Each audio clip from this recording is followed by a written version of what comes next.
영화든 드라마든 흥미진진하고 흥행이 있는 것은 참 우리의 예상, 우리의 이성을 뛰어넘는 반전이 있는 것들입니다.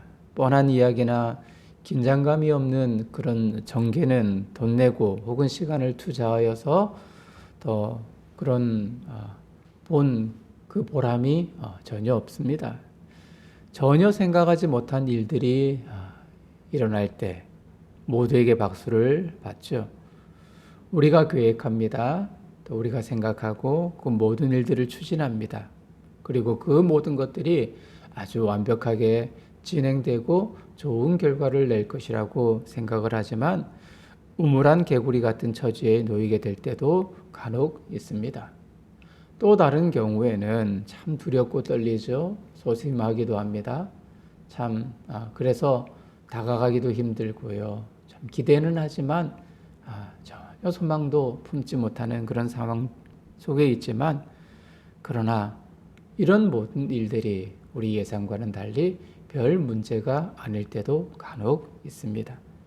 이것이 일상의 반전이지 않습니까? 예상하지만 그것이 뒤틀려 버리고 또 이루어지지 않을 것 같지만 이루어지는 이런 반전의 일상들이 우리 주변에 간혹 일어나곤 하죠. 인간의 삶을 다루는 다큐멘터리도 인생 역전, 반전을 이야기하면 감동에 또 감동을 받습니다. 오늘 본문 이야기의 핵심은 한마디로 반전이다라고 말할 수 있어요. 즉 다른 말로 예상치 못한 은혜다라는 말로 대변할 수 있단 말이죠.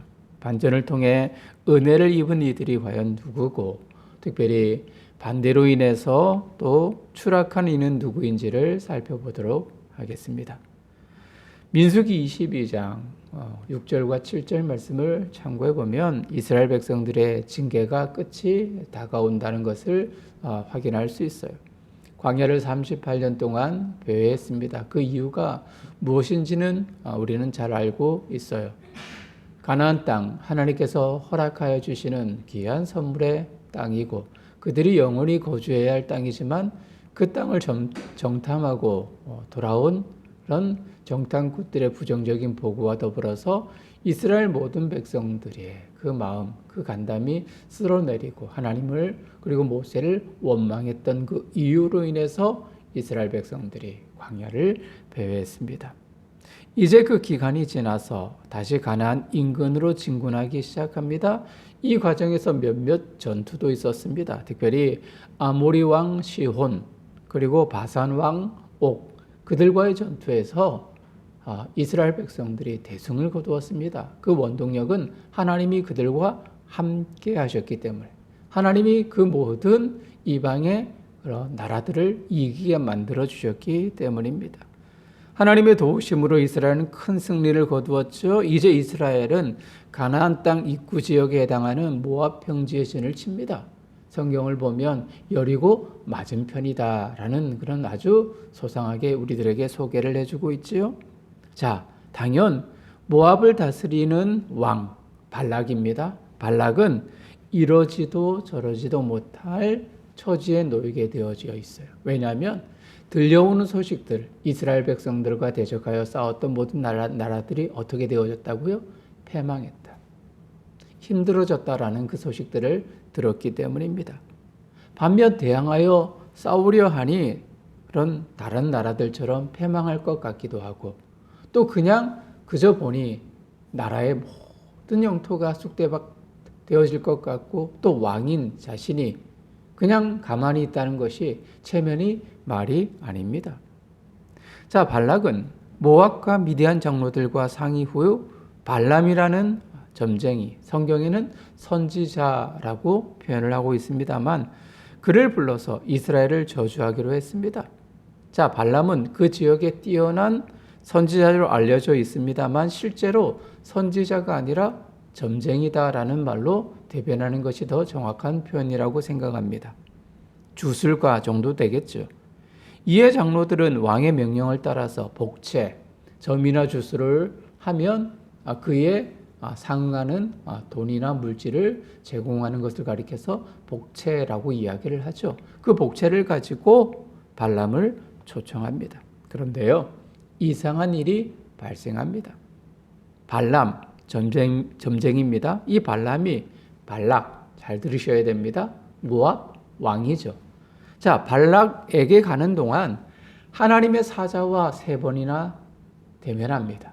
즉 천사와 3번 만나서 이야기를 나누는 장면들이 우리가 읽은 그 성경 이후에 계속해서 나타나고 있어요. 첫 번째 만남은 22장 7절에서 14절까지 나타나는 내용인데요.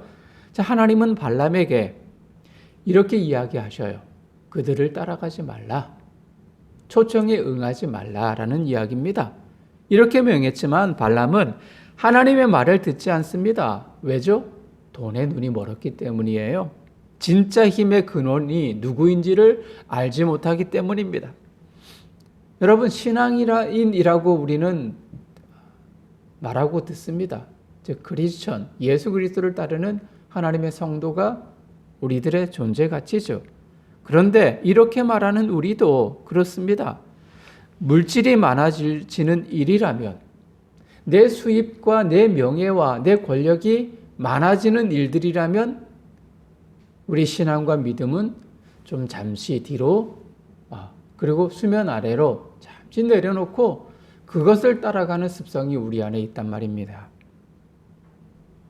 그것과 같다는 이야기죠. 지금 발람이 분명 하나님의 사자를 만나서 그들을 따라가지 말라라고 이야기를 했음에도 불구하고 당장 자신에게 이윤이 되는 그 일만을 쫓아가고 있는 노예가 되고 있음을 보게 됩니다. 두 번째 만남은 22장 15절에서 20절까지 말씀을 보면 확인할 수 있는데요. 하나님의 천사는 발락과의 만남을 허락하지만 조건을 하나 제시해요. 그 조건이 무엇이냐면 내가 이르는 말만 하라. 다시 말해서 하나님께서 주시는 말만 선포하라 라는 명령을 내립니다.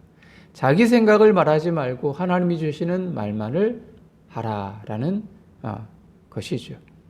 세 번째 만남은 22장 31절에서 35절까지의 말씀인데 발락이 타고 가는 나귀의 입을 열어서 하나님의 뜻을 알려주셨습니다.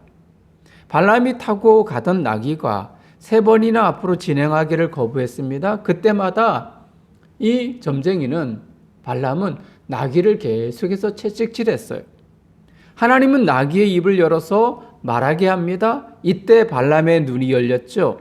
평상시 보이지 않았던 환상을 그의 눈에 확인하게 되죠.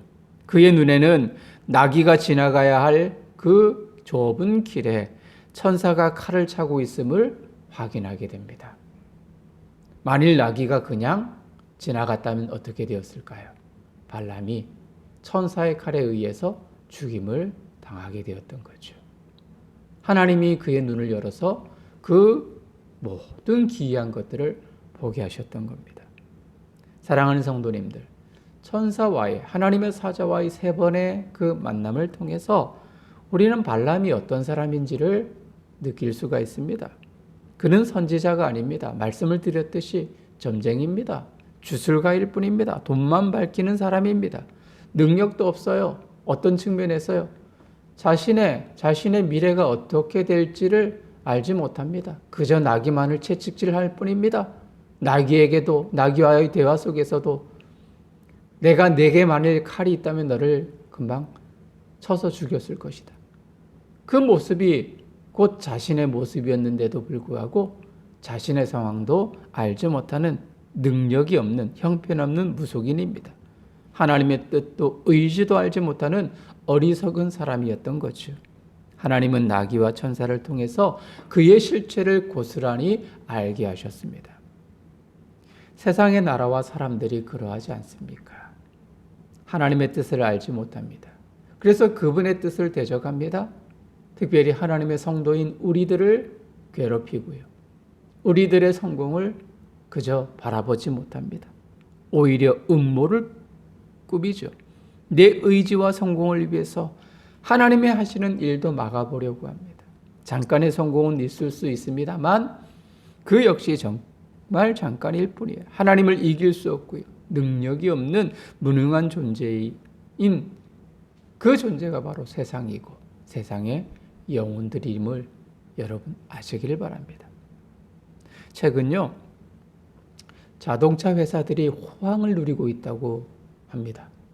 이 경제 위기 속에서도 자동차 그 업계의 그 회사들이 그런 많은 그 실적들이 굉장히 높아지고 있어요. 참 신기하죠.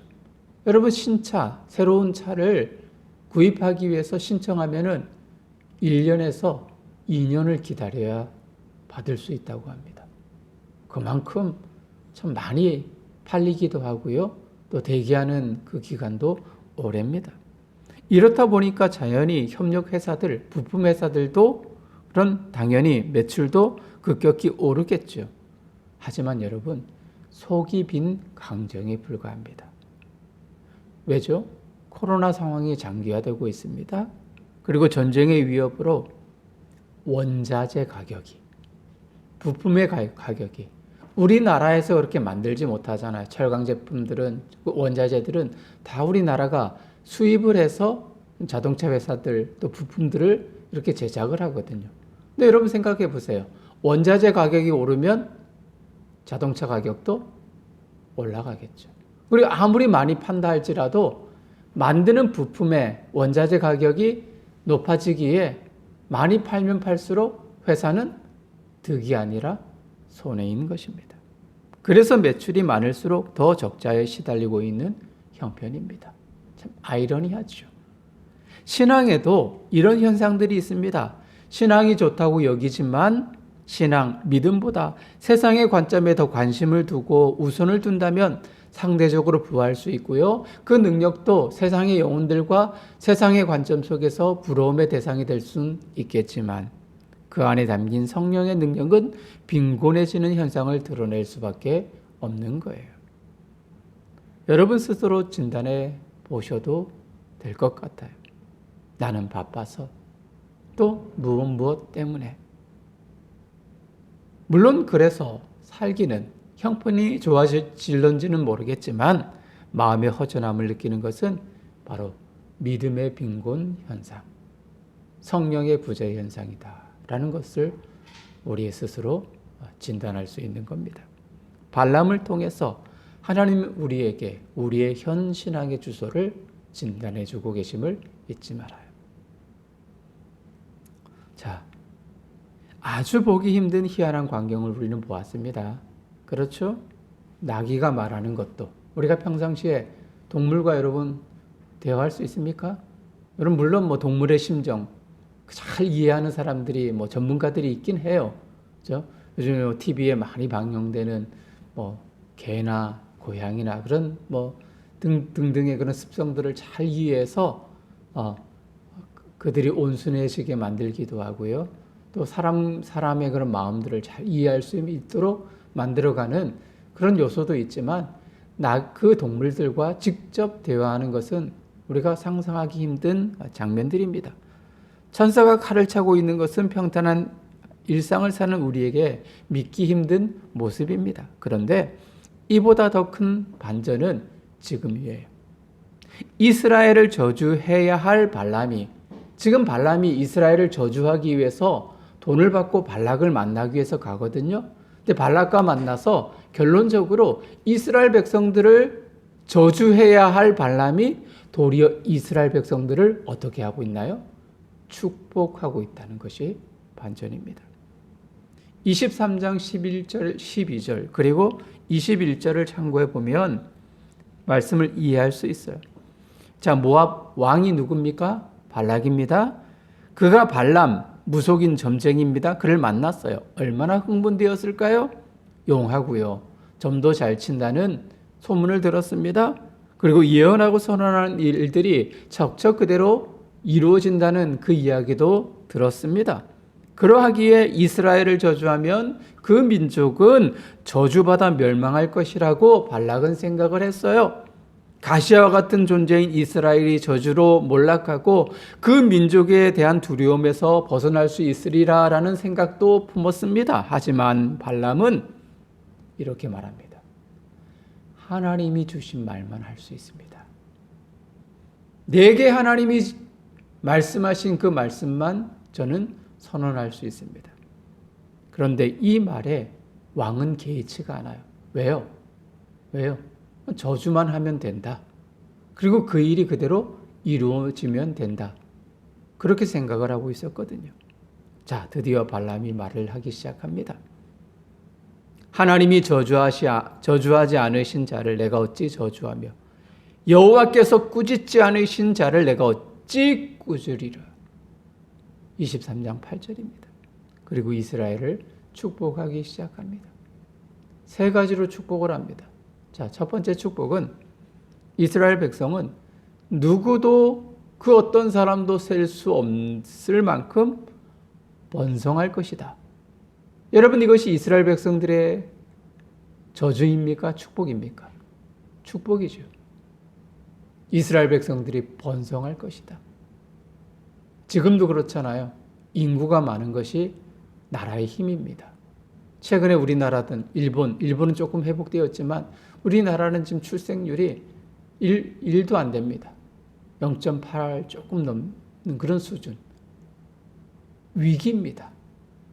실로 20년, 30년 지나면 나라의 힘이 폭락할 수 있는 그런 어려운 지경에 빠져 있는 거죠. 지금의 상황도 그러한데 과거 참 이스라엘 백성들이 그 민족들이 활개를 치고 있는 고대 근동의 그 사회에는 그 사람의 수는 아주 강력한 힘의 근원이 되는 거죠.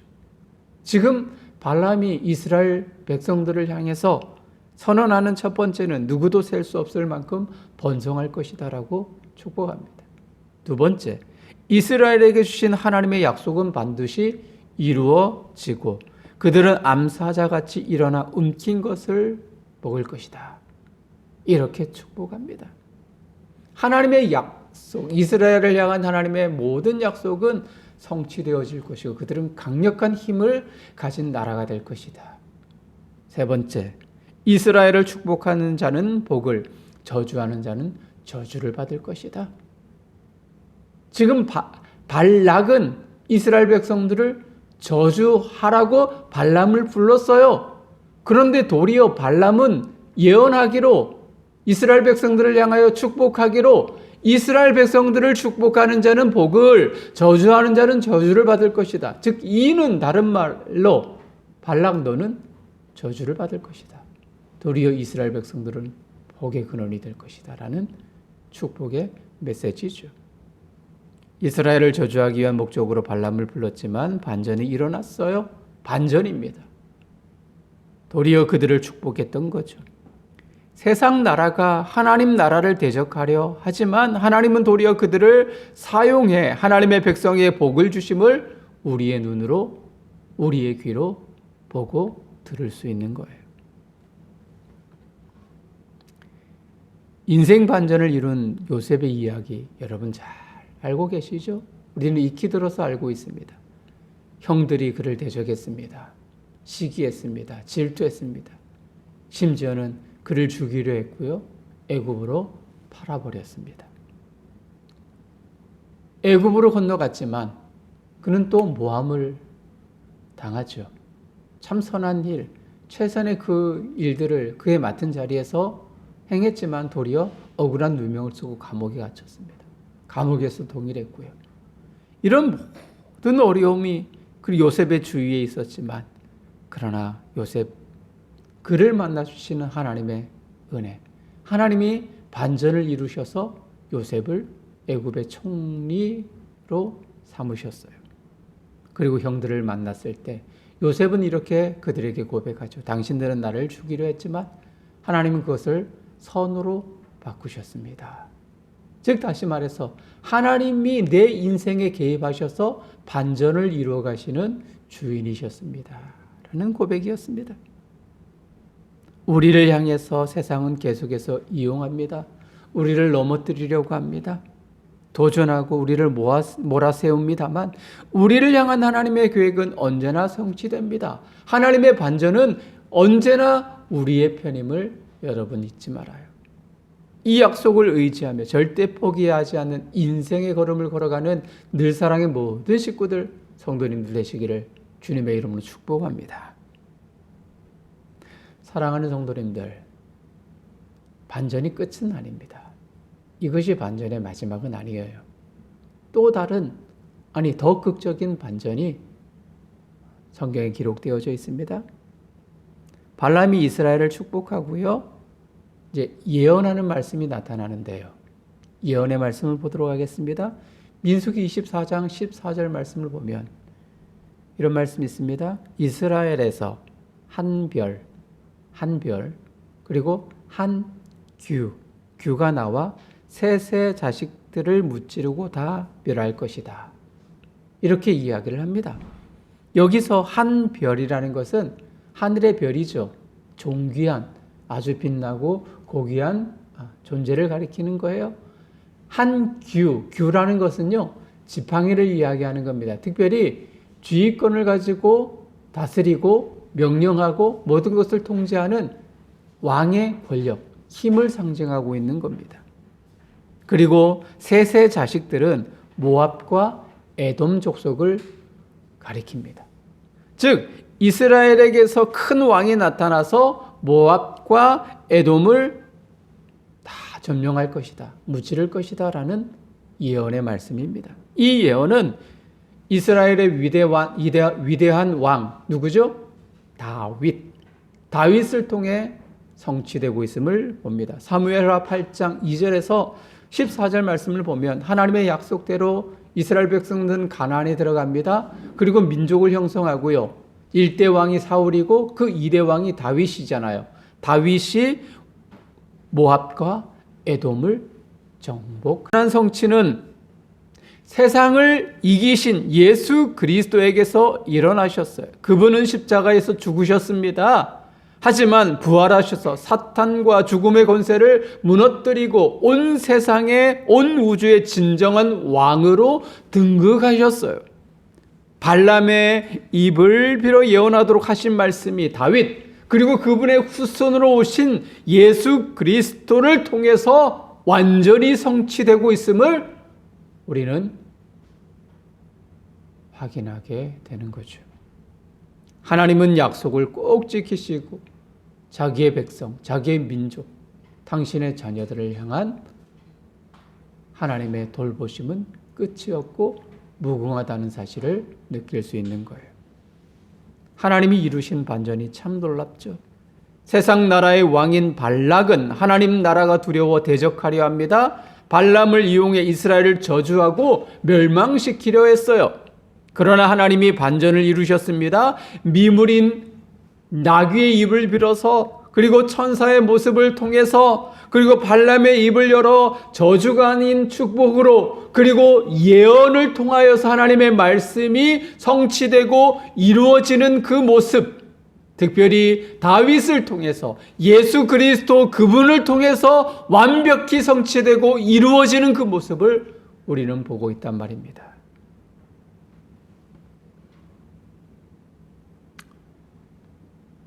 섬기는 교회 김종수 목사님의 이야기입니다. 자, 6.25를 거치면서 가정의 불행은 끝이 없었다고 합니다. 외할아버지, 외할머니, 외삼촌, 그리고 할아버지 형제들까지 모두가 집 마당에서 학살당합니다. 공산당에 의해서. 또 간신히 특별히 외삼촌이 도망쳐서 살게 되었지만 전쟁이 끝이 나고 빨갱이로 몰려서 숱한 고문을 당하다가 죽었습니다. 그의 어머니는 4대째 종갓집에 시집 와서 내리 딸만 7을 낳았다고 합니다. 그리고 마지막에 자신을 이렇게 낳았죠. 근데 딸들을 낳는 그 순간에 22년 동안 눈칫밥을 그렇게 수없이 먹었어요. 그리고 아들인 자신을 낳았지만은 어렸을 적에 병치레가 그렇게 심했답니다. 그래서 한 무당의 제안으로 동자승으로 들어가게 됩니다. 청년이 되어서는 빈번히 취업의 문이 막혔고요. 그 문턱을 넘지 못해서 스스로 자신을 가리켜서 나는 루저야, 실패한 인생이야, 그렇게 처절히 비관하면서 살았다고 합니다. 그런데 그때 하나님이 그를 만나 주셨어요. 그리고 하나님의 계획을 차곡차곡 이루게 하셨음을 느끼게 되었답니다. 그래서 그는 그럼에도 불구하고 참 받은 은혜가 크지만 하나님 목사만은 아닙니다. 그러나 목사가 되었습니다. 하나님은 개척교회는 아닌 것 같습니다. 그런데 개척교회로 그를 몰아가셨습니다. 하나님, 그래도 지상에 있는 교회가 어떨까요? 지하교회는 아닙니다. 어떻게 되었을까요? 지하교회. 지하교회에서 개척을 시작하게 되었습니다. 하나님이 그렇게 몰아가셨습니다. 그런데 시간이 지나니 그 모든 것에 하나님의 은혜, 특별히 반전의 은혜가 있으셔서 모든 집안의 우환과 그 고통과 아픔들, 그 모든 것을 극복하고 예수 믿은 것도 반전이지만 목사가 된 것도, 그리고 개척교회, 지하교회에서 개척한 것도 하나님이 큰 반전을 이루시기 위한 계획이었다 고백합니다. 지금은 좀 넉넉한 형편이 재정이 넘치는 교회가 되어서 지역사회를 잘 돌보고 섬기는 교회로 자라고 있다는 것을 보았습니다. 이 모든 것이 반전을 이루시기 위한 하나님의 계획이었다. 그는 고백합니다. 겨우내 혹독한 추위를 견뎌내고 새봄이 올 때 비로소 꽃봉오리는 움츠려 있던 몸을 활짝 피워내죠. 꽃봉오리 안에 생명이 있기 때문에 그 잔혹하고 혹독함을 이겨낼 수 있는 근거가 되는 거예요. 닫혀있던 것도 열리게 되고요. 눌려있던 것도 다 펼쳐지게 되고 막혀있던 것이 터지게 되는, 갇혀있던 그 모든 것이 해방시키는 하나님의 반전이 그 안에 있기 때문임을 우리는 고백할 수 있는 겁니다. 말씀을 마무리하죠. 사랑하는 성도님들, 놀라운 반전의 이야기는 성경의 이야기만은 아닙니다. 우리들의 이야기입니다. 저와 여러분의 이야기란 말이에요. 지금도 계속해서 현재를 살아가는 그리스도인, 크리스천, 특별히 성도들 삶 속에 이어지고 있습니다. 그래서 성경 말씀을 볼 때마다 성도들은 성경의 반전으로, 바로 내 자신의 반전으로 이어지기를 간절히 소망하고 기도할 필요가 있는 거예요. 비록 우리는 연약합니다. 힘없고요. 또 특별히 우리는 능력도 없고요. 그래서 우리의 삶이 그대로 끝나지 않기를 간절히 바라는 그런 소망과 열정이 우리 안에 있어야 합니다. 담대하게, 강건하게 밝힐 수 있도록 늘 기도해야 합니다. 왜냐하면 성경의 놀라운 반전을 이루어 가시는 하나님께서 바로 그렇게 우리의 삶도 바꾸어 가시길 때문입니다. 그리고 그 일을 이루어 가시면서 우리에게 조금 더 견디면서 마지막 그 반전의 감동을 느껴보라고 말씀합니다. 반전이 시작되기도 전에 포기하지 말아요. 낙담하지 말아요. 조금 더 인내하며 견디며 끝끝이 어떻게 이루어질 것인가를 기대하며 소망하며 나아가는 우리의 삶이 되어져야 하는 겁니다. 그리고 우리도 그 말씀 속에서 정말 흔들리지 않고 조금만 더 견뎌서 하나님이 어떻게 그 일을 이루어 가신지를 본다면 그 속에서 우리 자신이 아직 이루어지지 않는 놀라운 반전을 발견할 수 있는 겁니다. 야고보서 5장 11절은 우리들에게 이렇게 말합니다. 보라, 인내하는 자를 우리가 복되다 하나니 너희가 욥의 인내를 들었고 주께서 주신 결말을 보았거니와 주는 가장 자비하시고 긍휼히 여기시는 자시니라. 욥도 얼마나 고통 속에 있었습니까? 자식들, 자신의 질병들, 친구들 다 자신을 버렸습니다. 고통 속에 있습니다. 그러나 인내했어요. 하나님의 반전을 사모했어요. 결국 하나님이 한 번 개입하시니까 그의 몸도, 자식의 복도, 물질의 그 은혜도 우리가 상상할 수 없을 만큼 큰 것으로 채워주시는 하나님의 은혜의 경험, 그 경험자가 바로 욥이었지 않습니까? 사랑하는 성도님들, 반전은 아직 끝나지 않았어요. 끝나지 않았어요. 학생들은 포기하지 말아요. 끝이 아닙니다. 시작도 되지 않았습니다. 직장, 사업하시는, 믿음으로 그 일들을 이끌어 가시는 그 모든 일들 속에서 하나님이 개입하시고 말씀하시면 그 속에 반전이 일어납니다. 우리의 삶도 그렇죠. 그리고 마침내 하나님께서 이루시는 반전 속에서 놀라운 하나님의 영광을 볼 수 있을 거예요. 우리 모두가 끝까지 견디어서 하나님이 주시는 반전의 그 은혜 속에서 그 경험자가 되어서 하나님을 높이고 하나님이 주시는 영적인 하나님의 나라, 그 나라를 사모하고 그곳에서 하나님을 영원히 송축할 수 있는 늘사랑의 모든 성도님들 되시기를 주님의 이름으로 축복합니다.